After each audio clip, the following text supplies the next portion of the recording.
Village. What's really going on? That's what we want to know. So join us as we tackle life with laughter and love while raising our sons in America. So sit back, relax, and let's talk about it.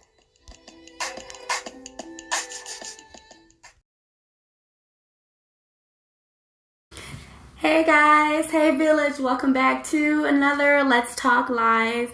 So we're here today.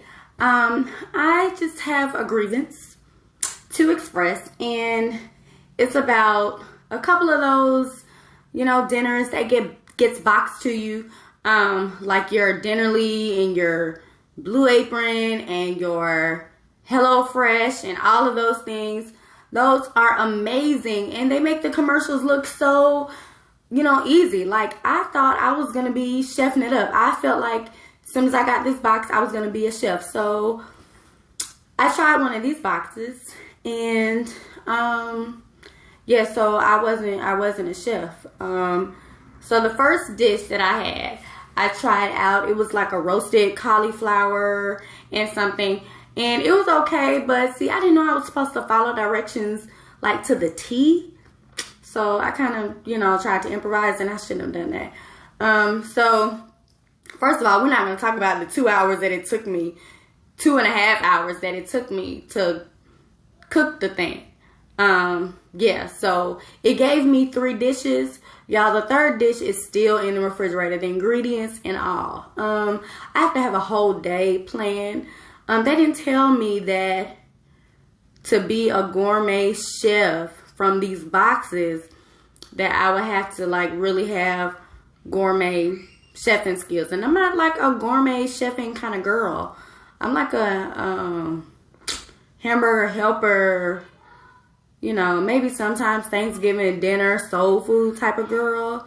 But anyway, I'm trying. But I don't want another box, okay? Have y'all been trying out these boxes? How's it been going for you? So I want you to tell me how that has been going for you, because I think I'm done.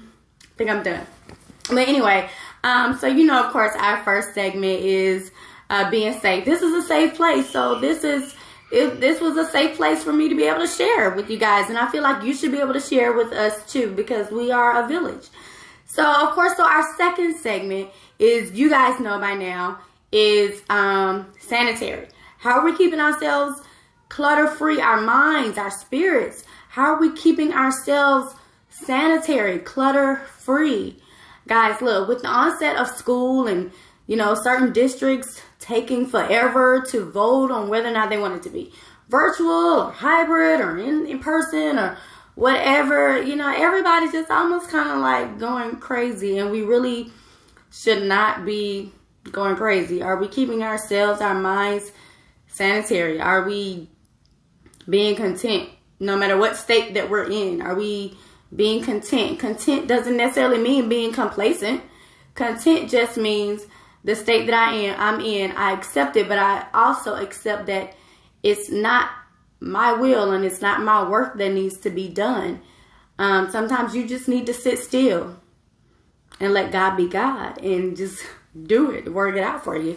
So one way that I know I like to declutter, especially coming back from work, or even when I say coming back, I mean even if you're working from home, it takes a lot out of you when you're sitting in front of the laptop or your iPad or whatever all day. That is very draining. So you have to just declutter. Sit back. Turn your devices off. Not even the TV, screen time, everything. Just step away. Read a book. Light some candles. Declutter your space. Declutter your area. Sometimes, just if your area that you're in is cluttered, the physical manifestation gets into your spirit, and now the physical manifestation has now manifested within you. So now your environment is cluttered, you're cluttered on the inside. So sometimes we have to declutter our space. So declutter your space, even if you have to throw everything in a box, but at least those things have a space, have a box to go in. That's, people that keep a tidy house or keep a neat, clean workspace. It's not because they're just neat and clean. It's because everything they have has a space. For those of you parents who have Kids, like mine, my kids don't like to just clean up and be neat and organized all the time. But as long as they have somewhere to put their items and they know where to put their stuff, if I say, here, this box is for your schoolwork, your devices, all of that. So when I tell them to go put their stuff up, they're not trying to put their things up in 10 different places. They know it goes in their one box, and the box is cute. And then they put it in their little cubby, and they're done. So it's the same thing with us as adults. As parents, we need a place to put our things in. Here's a quick nugget for you. Wives, if your husbands are anything like mine and they like to, well, I'm not going to put all his stuff out there, but they like to put their clothes on the floor or wherever as soon as they come home from work, just provide a space for him to do that. I ended up putting a laundry, a laundry organizer right by the door. He has a place to put his things, so it's not a constant battle about why are your clothes on the floor. Just provide a space. Okay, so that's sanitary. And then, of course, our last segment of Let's Talk is secure. How are we networking? How are we taking advantage of the people that God has placed in our lives? How are we using that as a part of our village? How are you using your village? So, I know my village. Well, one of my friends, she was featured on our Raising Our Sons in America on the page, and she was featured as her workspace that she created for her children. Her home, one of the rooms in her home, she actually turned into a classroom.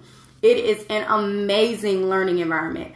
Another girlfriend of mine, she created a team suite for her child that wasn't as structured, but it was for her. She had a nice little comfortable chair. She had a little desk to work in, had little things going on the wall. It's super cute. But I want to encourage you that to be secure in where you are as a parent and what you can provide for your children. Don't be intimidated. Don't be intimidated by all of these at-home workspaces and at-home classrooms that you see. And just because you may not necessarily be able to provide all of the bells and whistles for your children, if you notice here, this is a part of the workspace I'm actually sitting in my children's workspace. They don't have a whole lot of desks and things like that. There's one little table for two of my sons. They each have a small little table. And then they have this area here, as long as you provide a space that's comfortable. Because what you may not know is a lot of schools are busy trying to create classrooms that recreate the home environment. And here we are at home trying to recreate the school environment where, your child doesn't necessarily need to be doing work in their classroom, in their bedroom, because that's their living, their resting, in their place for sleeping, or designing, or just relaxing. They need a place to escape to, and their room needs to be that place.